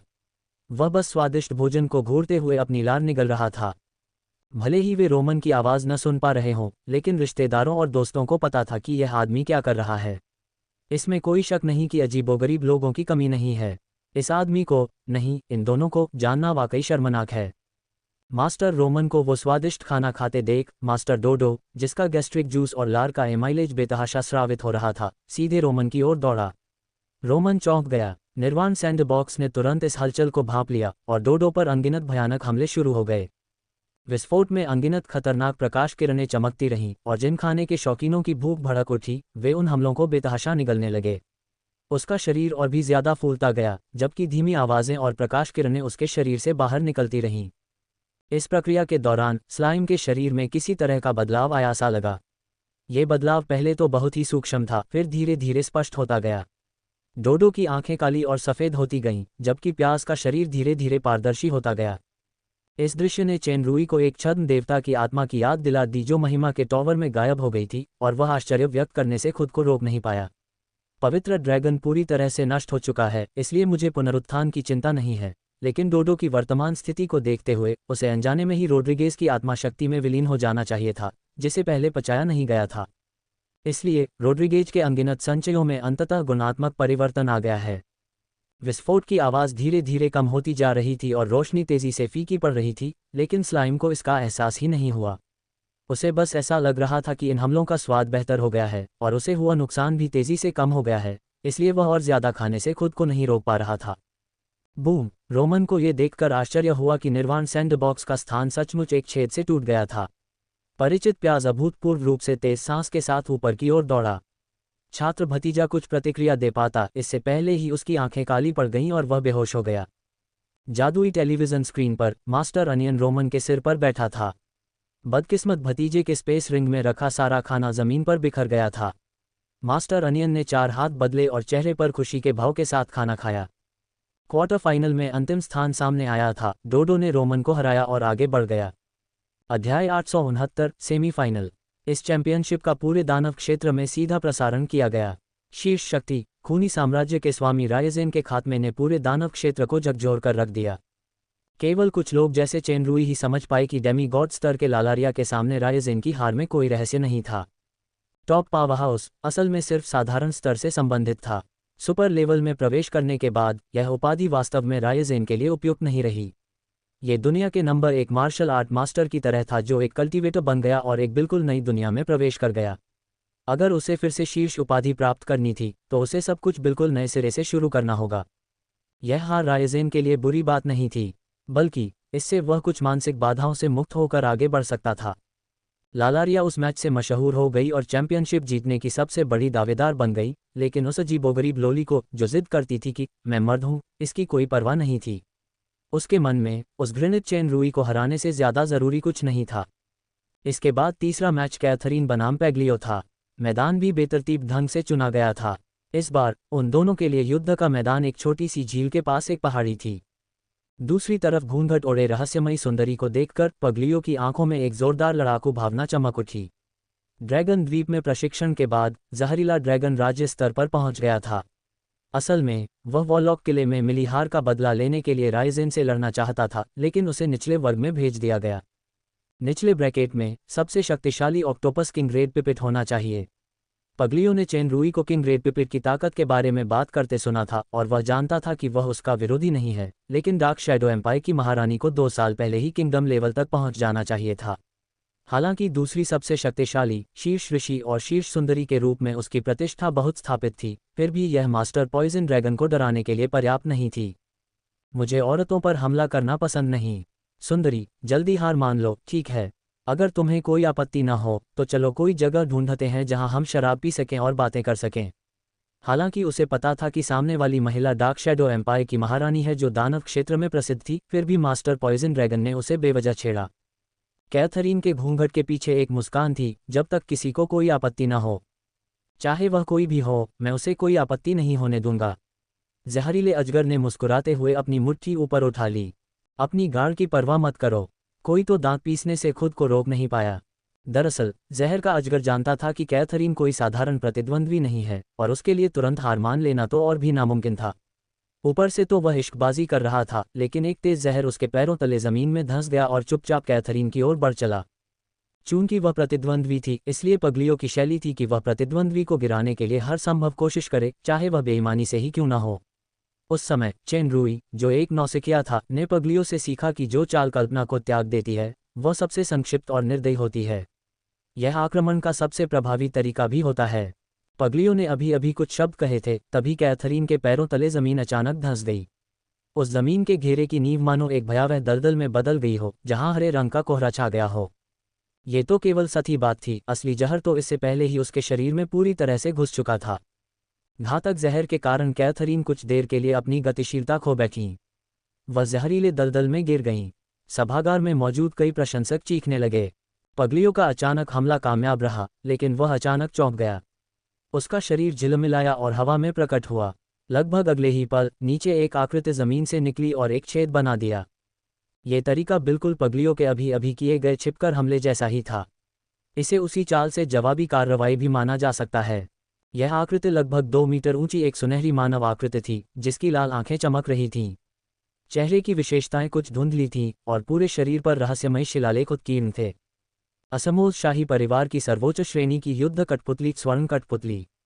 जमीन पर सिर्फ एक ही नहीं, बल्कि 3 एक जैसी सुनहरी कठपुतलियां पगलियों को घेरे हुए थीं। सामने हवा में कैथरीन की आकृति ऐसे उभर रही थी मानो वह कोई अलौकिक चीज हो। जहरीली अजगर थोड़ी हैरान हुई। वह सचमुच प्रथम ऋषि की उपाधि की हकदार है। उसने न सिर्फ छिपे हुए हमले को भांप लिया, बल्कि पलटवार करने में भी लगभग कामयाब हो गई। जैसे ही कैथरीन ने पेग्लियो की ओर इशारा किया, चारों सुनहरी कठपुतलियां 4 तेज सुनहरी रोशनियों में बदल गईं और एक ही समय में जहरीले अजगर की ओर उड़ चलीं। पेग्लियो को जरा भी डर नहीं लगा। वह एक हरे धुंध में बदल गया, जिसने सुनहरी रोशनी को अपने में समेट लिया। हरे कोहरे में एक शक्तिशाली साम्राज्य शक्ति थी और चारों सुनहरी रोशनियां अचानक मंद पड़ गईं। इससे पहले कि वे लगभग बुझतीं, अनगिनत सुनहरी रोशनियां अचानक फूट पड़ीं और एक सुनहरे विशाल जाल में गुंथ गईं, जिसने उस अमूर्त हरे कोहरे को हजारों ठोस टुकड़ों में बांट दिया। चारों ओर बिखरे हुए टुकड़े पगलियों में संघनित हो गए। उसी समय सुनहरा विशाल जाल मुड़ गया और एक बिल्कुल नई चमकदार सुनहरी कठपुतली में बदल गया, जो पहले वाली से भी तेज और शक्ति से पगलियों की ओर दौड़ी। बैंग बैंग बैंग, घने और तेज प्रहारों की आवाज आई और दोनों आकृतियों ने तेजी से हवा में प्रहारों का आदान प्रदान किया। हालांकि वह स्थान जमीन से काफी दूर था, फिर भी भारी दबाव के कारण जमीन पर दरारें दिखाई देने लगीं। जैसे ही छोटी झील के पानी ने एक विशाल लहर पैदा की, पगलियों और भी ज्यादा भयभीत हो गया। उस समय वॉलॉक किले में कैथरीन ने अमर डार्क गोल्ड वॉर पपेट को सक्रिय किया था, जिसने राइजेन को हिला दिया था। लेकिन अब कैथरीन ने न तो व्यक्तिगत रूप से हमला किया था और न ही उस प्रसिद्ध सबसे शक्तिशाली कठपुतली का इस्तेमाल किया था। वह बस 4 सुनहरी कठपुतली की गुप्त तकनीकों का उपयोग करके उन्हें एक चमकदार सुनहरी कठपुतली में मिला रही थी। फिर भी यह उसके बराबर थी, एक राज्य स्तरीय शक्तिशाली कठपुतली। लगता है सिर्फ 2 सालों में ही डार्क शैडो एम्पायर की महारानी में कुछ जबरदस्त बदलाव आ गए होंगे। उनकी ताकत अथाह है। मैंने किंगडम लेवल में उनसे सिर्फ 2 साल बाद प्रवेश किया है। भले ही मेरे पास ड्रैगन्स की प्रतिभा हो, फिर भी मेरी ताकत काफ़ी कम है। ये समझकर पगलियों के हाव भाव और भी केंद्रित हो गए। उसने ड्रैगन्स का अहंकार पूरी तरह से त्याग दिया था। प्रशिक्षण की यात्रा में कोई भी अपराजित शक्ति नहीं होती। कभी कभी असफलता एक अनमोल धरोहर होती है। इतने शक्तिशाली प्रतिद्वंद्वी के सामने प्रशिक्षण के परिणामों को परख पाना अपने आप में एक दुर्लभ अवसर है। ये सोचकर पगलियो शांत हो गया। वह जोर से चिल्लाया, छोटी झील की ओर उड़ गया और नीचे कूद पड़ा। छोटी झील का पानी उछल पड़ा और अनगिनत हरी धुंध तेजी से फैल गई, जिसने पूरे युद्ध क्षेत्र को ढक लिया। जहरीले अजगर के राज्य में सभी पौधे पल भर में मुरझाकर मर गए। यहाँ तक कि कठोर जमीन और चट्टानें भी भयानक जहर से घिसकर परत दर परत नीचे गिर गईं। जब चमकदार सुनहरी कठपुतली ने छोटी झील पर मुक्का मारा तो पानी में एक बड़ा छेद हो गया, जिसे भरना असंभव था। छेद लगातार फैलता गया और झील का पानी तेजी से वाष्पित होकर जहरीली गैस में बदल गया। पलक झपकते ही पूरी छोटी झील सूख गई, लेकिन पगलियों कहीं नजर नहीं आया। जैसे ही चमकदार सुनहरी कठपुतली दुश्मन की तलाश में थी, अचानक आसमान में छाए धुंध में फ्लोरोसेंट रोशनी के 2 विशाल समूह प्रकट हुए। ये विशाल आंखों का एक जोड़ा था। इन विशाल आंखों के साथ ही धुंध में घिरा एक विशाल जानवर भी था, जिसने चमकदार सुनहरी कठपुतली को अपनी चपेट में ले लिया था। विशाल जानवर के मायाजाल में फंसने की प्रक्रिया में चमकदार सुनहरी कठपुतली की सतह तेजी से गलने लगी। जब विशाल जानवर ने कठपुतली को जमीन पर फेंका तो वह धुएं में बदल गई। चमकदार सुनहरी कठपुतली पहले से ही टूटी और भद्दी थी। एक धमाके के साथ वह 4 टूटी हुई आकृतियों में बिखर गई, जो तुरंत धुएं में बदल गईं और गायब हो गईं। पगलियों ने एक बड़े कदम के साथ चमकदार सुनहरी कठपुतली को नीचे गिरा दिया। वह कैथरीन पर हमला करने के लिए स्थिति का लाभ उठाने वाला था, लेकिन वह अचानक ठिठक गया और स्थिर खड़ा रहा। तुम अब भी लड़ना चाहते हो? पीछे से एक शांत आवाज आई। पैगलियो को स्पष्ट रूप से महसूस हुआ कि वह एक महान शक्ति से घिरा हुआ है, जो अत्यधिक शक्तिशाली थी, और उसने अपने दिल में एक अपराजय भावना महसूस की। इस समय हरे कोहरे से घिरे उस बेहद जहरीले राज्य में एक के बाद एक थोड़ी थोड़ी हरियाली खिलने लगी। जो पौधे मुरझाकर मर गए थे वे फिर से उगने लगे। यहाँ तक कि झील का पानी भी तरल और साफ हो गया। उन घातक विषों को किसी अजीब शक्ति द्वारा पोषक तत्वों में परिवर्तित कर दिया गया। ये दृश्य देखकर जहरीले अजगर के चेहरे पर एक कड़वी मुस्कान आ गई। अब वह उससे लड़ाई में उलझना नहीं चाहता था। उसने दृढ़ता से सिर हिलाया, मैं हार मानता हूँ। पगलियों को साफ पता था कि उनके बीच ताकत का अंतर बहुत ज्यादा था। कैथरीन दयालु थी और उसने अपनी असली ताकत का इस्तेमाल नहीं किया। वरना अगर उसने शुरुआत में ही कोई मारक चाल चली होती तो उसके पास प्रतिरोध की कोई गुंजाइश ही नहीं होती। तीसरे मैच में कैथरीन जीत गईं और आगे बढ़ गईं। कई प्रशंसकों ने राहत की सांस ली। मैच के बाद एक खास स्लाइम द्वारा दी गई जानकारी के अनुसार मास्टर पॉइजन ड्रैगन की महारानी के साथ पिछली छेड़खानी की रिकॉर्डिंग एक रहस्यमय व्यक्ति ने सुश्री एमरल्ड ड्रैगन को भेज दी थी और उसने कुछ पूर्व गुप्त उल्लंघनों की भी सूचना दी थी। अगले दिन मास्टर पॉइजन ड्रैगन के चेहरे पर कुछ पंजों के निशान थे। आधिकारिक स्पष्टीकरण यह था कि मैंने गलती से खरोंच दिया था। राउंड 4 अगुइले बनाम जोला। खैर, यह अब तक का सबसे अविश्वसनीय मैच था। जिन 2 प्रतिभागियों के बीच लड़ाई होनी थी वे कुछ देर तक एक दूसरे को घूरते रहे, मानो वे एक दूसरे में कमियां ढूंढ रहे हों। वास्तव में वे स्नेहपूर्ण थे। आखिरकार जोला अगाइल की ओर बढ़ा और अगाइल ऐसे स्थिर था मानो उसके मन में किसी जादुई शक्ति का जादू हो। जब सब सोच रहे थे कि जोला इस मौके का फायदा उठाकर कोई बड़ा कदम उठाने वाला है, तभी मिस फेरी ड्रैगन ने हमला बोल दिया। उसने उस लड़के की गर्दन पकड़ ली और उनके शरीर बिना किसी दूरी के एक दूसरे से चिपक गए। मृत्यु आलिंगन फेंकने का कौशल। थोड़ी देर बाद सुश्री फेरी ड्रैगन अखाड़े से गायब हो गईं। तभी दर्शकों की प्रतिक्रिया हुई। जोला ने हार मान ली। अगाइल सीधे आगे बढ़ गया। वाह, ये क्वार्टर फाइनल है। इसके अलावा अगुइले फॉलन एंजल साम्राज्य शिया का राजकुमार है। रहस्यमय और शक्तिशाली महिला जादूगर सुश्री जोला वास्तव में फॉलन एंजल साम्राज्य के राजकुमार कंसोर्ट अगुइले की प्रेमिका है। ये दृश्य कुछ समय के लिए दानव लोक में गर्मागर्म चर्चाओं का केंद्र बन गया, खासकर डार्क शैडो एम्पायर और ब्लडी एम्पायर के अखबारों में, जहां आरक्षित मुखपृष्ठ भी गपशप की सुर्खियों से भरे रहते थे। एक निश्चित सुंदर लड़का राजकुमार पत्नी जोड़ रखेल आदमी कौशल अपने चरम पर पहुंच गया है, सेमीफाइनल में प्रवेश करने के लिए बिना किसी लड़ाई के जीत हासिल कर ली है। राजकुमार की पत्नी धोखा दे रही है। महारानी शिया के सिर का मुकुट हरा दिख रहा है। रहस्यमयी मिस जादूगरनी ने सार्वजनिक रूप से महारानी को चुनौती दी। चेन रुई बस कड़वी मुस्कान दे सकी। जोला को सुर्खियों में रहना पसंद नहीं था, लेकिन इन गपशप भरी खबरों ने सुश्री फेरी ड्रैगन को बहुत गर्वित कर दिया। किसी भी स्थिति में toy boy royal highness prince consort semifinal में पहुंच गया। सेमीफाइनल मैच थे रेड पिपिट बनाम कैथरीन, चेन रुई बनाम लालारिया। ये वास्तविक लड़ाई और परीक्षा होगी। अध्याय 870 मुठभेड़। रात में आयरन फिस्ट एस्टेट जगमगा रहा था। राक्षसों के लिए नाइटलाइफ अभी शुरू ही हुई थी। रात्रि बाजार अब दानव क्षेत्र की संपदाओं और कस्बों में एक अपरिहार्य सुविधा बन गया था, और यह कर राजस्व का एक महत्वपूर्ण स्रोत भी था। खूनी साम्राज्य की प्रमुख संपदाओं में से एक आयरन फिस्ट एस्टेट वह पहली संपदा थी जिसमें दिवंगत युवा राजकुमार टेरिस ने एक पायलट कॉपीकैट रात्रि बाजार लगाया था। शहर के दो प्रमुख क्षेत्रों में एक बड़े पैमाने पर रात्रि बाजार लगाया गया था। पूर्वी जिले के रात्रि बाजार में सुंदर महिलाओं का एक समूह दिखाई दिया। यह एक सुंदर दृश्य रेखा बन गई जिसने लोगों का ध्यान अपनी ओर आकर्षित कर लिया। केवल दो पुरुषों के साथ एक दर्जन से अधिक सुंदरियां अनजान लोगों को तुरंत आकर्षित कर लेती थीं और उनके साथ इश्कबाजी करने के लिए आगे आती थीं, लेकिन अगले ही पल वे उल्काओं में बदल जाती थीं और आकाश में गायब हो जाती थीं। तुरंत ही किसी ने पहचान लिया कि वह छोटा सा छोटे बालों वाला व्यक्ति जो सुंदरियों के साथ छेड़खानी कर रहा था, वास्तव में सुपर पावरहाउस लालारिया था जिसने खूनी साम्राज्य के भगवान रायजेन को हराया था। इस खोज ने बुरे इरादों वाले लोगों को डरा दिया, यहाँ तक कि महान रायजेन भी एक मुक्का मारकर गिरा दिया गया। मेरा मांस इतना भी नहीं कि दूसरे उसे अपने दांतों तले दबा सकें।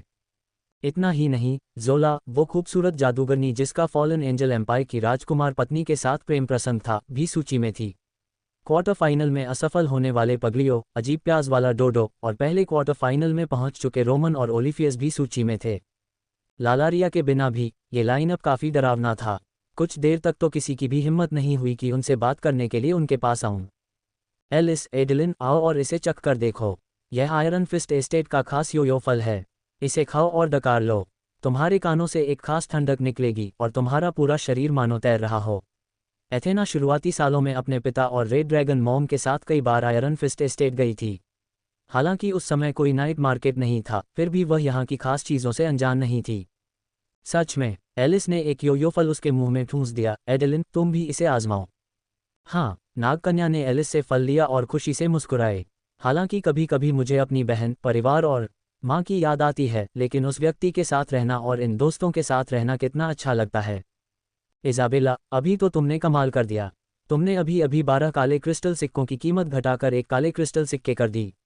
छोटी सक्कुबस नौकरानी का चेहरा प्रशंसा से भर गया। अगर वह थी तो कीमत में 1/3 की कटौती तो हद ही थी। बेशक, मेरी बहन सबसे अच्छी है, मिस ब्लैक ड्रैगन ने इसाबेला द्वारा दी गई लाल मूंगे की बालियों से खेलते हुए मुस्कुराते हुए कहा। लालारिया, तुम मुझे पैसे कब दोगी? मूंछों वाली चपटी छाती वाली लोली, जो मिस फेरी ड्रैगन के सामने ध्यान से खड़ी थी, अचानक ठिठक गई। मेरे चैंपियनशिप जीतने का इंतजार करो। मैं अब कंगाल हो चुकी हूँ। चिंता मत करो। क्या मैंने तुम्हें एक IOU नहीं दिया था? मैं बाद में सब कुछ वापस जीत लूंगी और तुम्हें 2 गुनी संपत्ति दूंगी। लालारिया, तुम कितनी अच्छी इंसान हो।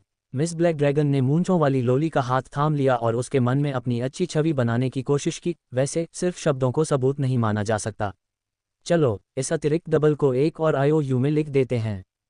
मूंछों वाली लोली, वाह, ये वाकई एक अजीब सा एहसास है, जैसे पहली बार चुपके से शराब पी रहे हों। बहन, इसे आजमा कर देखो। इस बार एलिस ने बहन कहा। योयो फल का एहसास वाकई बहुत खास था। छोटी सी लोली हिल रही थी और लगभग गिर ही गई थी। उसके बगल में एक और भूनघट वाली गोरी औरत उसे पकड़े हुए थी। चुपके से शराब पी रही है, सुनकर गोरी औरत ने छोटी लोली के चेहरे पर हल्के से चुटकी काटी और उसकी बैंगनी आंखों में कोमलता का एक स्पर्श था। कोई सोच भी नहीं सकता था कि राजकुमार के बगल में घूंघट में लिपटी वह सुंदरी असली जोड़ीदार थी। 3 शासकों में से एक, शिया लूसीफेर, ये स्पष्ट रूप से हरम को रात्रि बाजार में ला रहा था। रोमन, इस लाल वस्त्र को पहन कर देखो। मेदिलू, नीला रंग रोमन पर जचता है। मुझे लगता है कि लाल रंग ठीक है। रोमन, खुद बताओ, तुम कौन सा रंग पहनते हो? इस बार मुस्कुराती हुई मैडम आंटी ने सवाल उठाया। उद्धरण चिन्ह डॉट डॉट डॉट उद्धरण चिन्ह। छात्र भतीजे ने, जो काफी देर से दुविधा में था, आखिरकार लाल और नीले रंग का चोगा चुना, लेकिन उस शैली को अश्लील कहा जा सकता था। इस पर मास्टर पॉइजन ड्रैगन को खूब हंसी आई। शुक्र है नेताजी यहाँ नहीं हैं। रोमन ने पसीना पोंछा। सर अंकल के तरीके मैडम आंटी से भी ज्यादा निर्दयी थे। ऐसा असफल व्यक्ति किसी औरत से अकेले में मिलने जा रहा होगा। छोटी मत्स्यांगना राजकुमारी अभी भी क्रूर थी। दरअसल इस बार हेलेन ने सही कहा। चेन रुई जिस व्यक्ति से अकेले में मिला था वह वास्तव में एक महिला थी। महामहिम शिया और साथ ही सुश्री जोला और लॉर्ड एथेना वगैरह।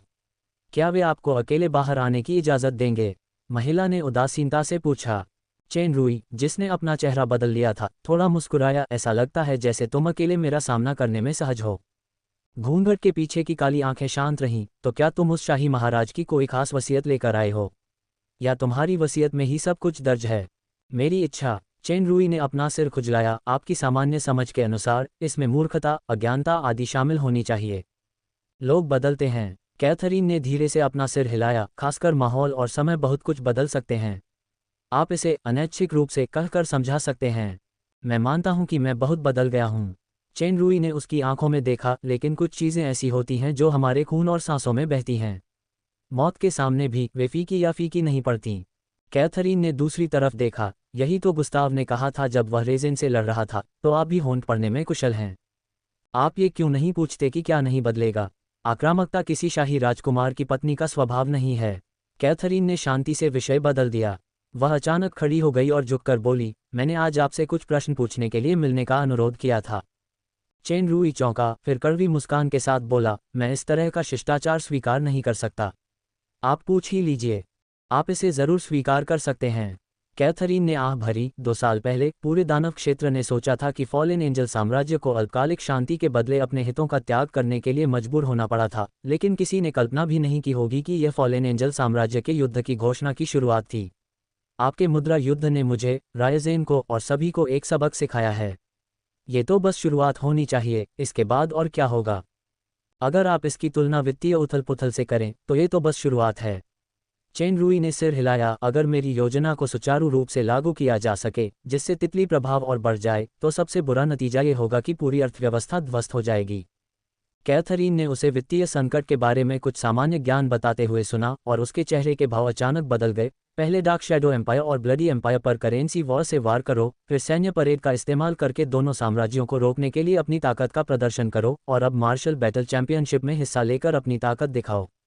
रायजेन और मैं वाकई गलत थे। हमें तुम्हें 2 साल की सज़ा नहीं देनी चाहिए थी। चेन रुई ने अपना सिर हिलाया। ये कहना अभी जल्दबाजी होगी कि कौन सही है और कौन गलत। अभी भी समय है। क्या हमें तब तक इंतजार करना होगा जब तक तुम्हारी सेना दोनों साम्राज्यों पर विजय प्राप्त नहीं कर लेती? कैथरीन की आवाज़ में थोड़ी आत्महीनता थी। हो सकता है तुम अंतिम विजय प्राप्त कर सको, लेकिन अगर डार्क शैडो साम्राज्य में सिर्फ एक व्यक्ति भी बच गया तो हम कभी हार नहीं मानेंगे। उस समय मिडनाइट सन के साथ भी यही हुआ था, और अब और भविष्य में भी यही होगा। चूंकि एक दूसरे का हाथ थामकर खड़े रहना असंभव है, इसलिए दुश्मन के रूप में हाथ में तेज धार वाले ब्लेड के साथ आमने सामने खड़े होना असंभव है। मध्यरात्रि सूर्य का युग समाप्त हो गया है। चेन रुई हंसते हुए धीरे से खड़ा हुआ। जब तक मैं दानव लोक को नष्ट करने का लक्ष्य प्राप्त कर सकता हूं, तब तक कोई बात नहीं। जरा सोचिए, चाहे कोई भी जीते या हारे, तीनों साम्राज्यों की सैन्य शक्ति और अर्थव्यवस्था को बहुत नुकसान होगा। हम शायद सैकड़ों वर्षों तक उबर न पाएं, और हम मानव जगत का मुकाबला बिल्कुल भी नहीं कर पाएंगे। कैथरीन हैरान रह गई। क्या यही आपका असली उद्देश्य है? बेशक। चेन रुई ने अचानक एक अजीब सी मुस्कान दिखाई। जब तक कि महारानी खुद को बलिदान करने के लिए तैयार न हो। मुझे समझ नहीं आ रहा कि मुद्दे को इस तरह से पेश करने की सराहना करूं या नफरत। खैर, मैं युद्ध छेड़ने के बुरे नतीजों को पहले से ही समझती हूं। कैथरीन ने चेन रुई को गहराई से देखा। लेकिन मैं सचमुच तुम्हारे इरादे समझ नहीं पा रही हूं। क्या तुम दानव लोक की ताकत को एकीकृत करके मानव जगत के दुश्मनों के खिलाफ धर्मयुद्ध करना चाहते हो? अगर होशियार लोग बहुत ज्यादा सोचेंगे तो वे साधारण समस्याओं को भी जटिल बना देंगे। चेन रुई ने उसके सिर की ओर इशारा करते हुए कहा, इसमें कोई शक नहीं कि तुम एक होशियार इंसान हो। कैथरीन ने असंतोष से उसकी ओर देखा। आपका तथाकथित सरलीकरण उस सहयोग कार्यक्रम पर विश्वास करना है जिसे आपने 2 साल पहले प्रस्तावित किया था। क्यों नहीं? चेन रूई ने सहजता से कंधे उचका दिए, लेकिन उसकी निगाहों में गंभीरता थी। कैथरीन ने बहुत देर तक सोचा, फिर वह उठकर दरवाजे की ओर चली गई। शायद हमारे बीच एक आखिरी बहुविकल्पीय प्रश्न है। शायद जब तक तुम लालारिया को हरा नहीं लेते तब तक इंतजार करो। फाइनल में सब कुछ पता चल जाएगा। अंत होगा या शुरुआत, मुझे नहीं पता। चेन रूई चौंक गई। कैथरीन के लहजे से लग रहा था कि वह असल में फाइनल में मेरे साथ मिलकर कोई आखिरी फैसला लेना चाहती है। औरों की तो बात ही छोड़िए, कैथरीन को पहले किंगडम लेवल के चरम चरण में रेड पिपिट को हराना होगा। कैथरीन, कैथरीन कुछ देर रुकी, फिर बिना पीछे देखे बाहर चली गई। रात का बाजार, भीड़ में एक दुबली पतली सी आकृति दिखाई दी। ये प्यारी और गोरी चिट्टी छोटी सी लोली थी। वह 3 साल से ज्यादा की नहीं लग रही थी।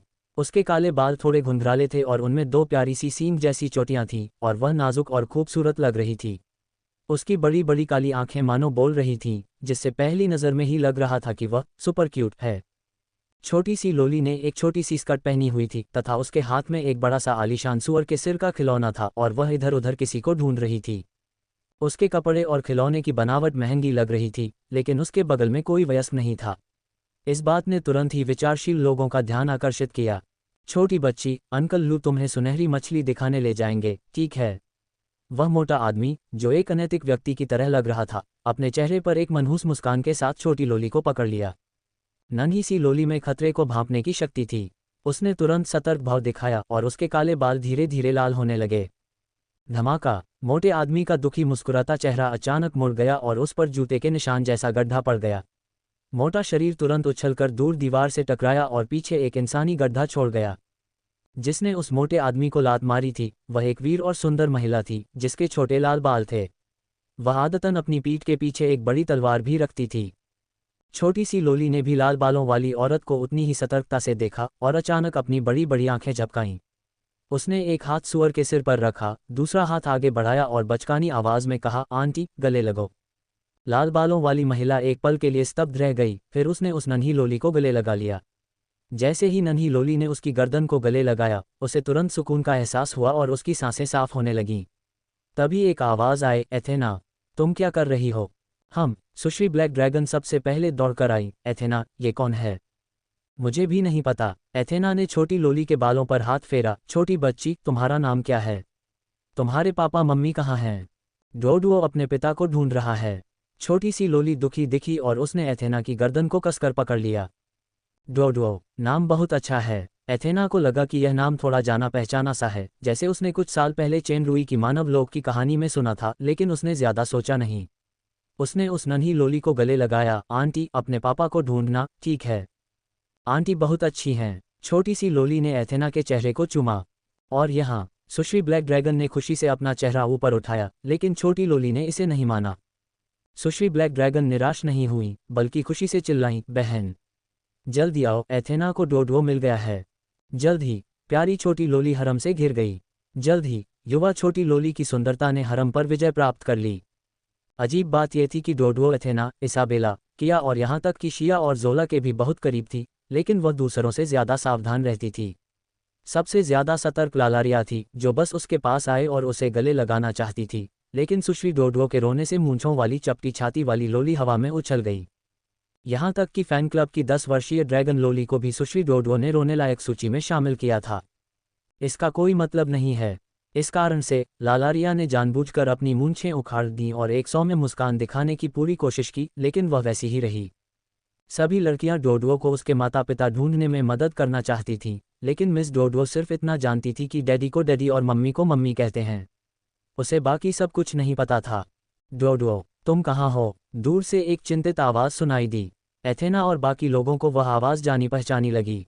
जोला उस नन्ही लोली को गले लगा रही थी और मानो वो आज़ाद होना चाहती हो, लेकिन बदकिस्मती से उसमें इतनी ताकत नहीं थी। जल्द ही लड़कियों को उस आवाज़ की मालकिन मिल गई। इसमें कोई संदेह नहीं कि वह एक परिचित थी, लिलिस, डार्क शैडो साम्राज्य की महिला अधिकारी। यह आपकी बेटी है। एथेना दंग रह गई। वैसे मुझे लगता है कि लिलिस और टेरदिला की शादी की खबर मिली है, लेकिन दोनों की शादी को अभी 1 साल भी नहीं हुआ है। क्या ऐसा हो सकता है कि वह गर्भवती हो गई हो और फिर शादी कर ली हो? लिलिस एक क्षण के लिए हिचकिचाई, फिर उसने सिर हिलाया। इधर छोटी सी लोली ने पहले ही रोना शुरू कर दिया था। मुझे नहीं पता आंटी लिलिस, मैं डैडी को ढूंढना चाहती हूँ।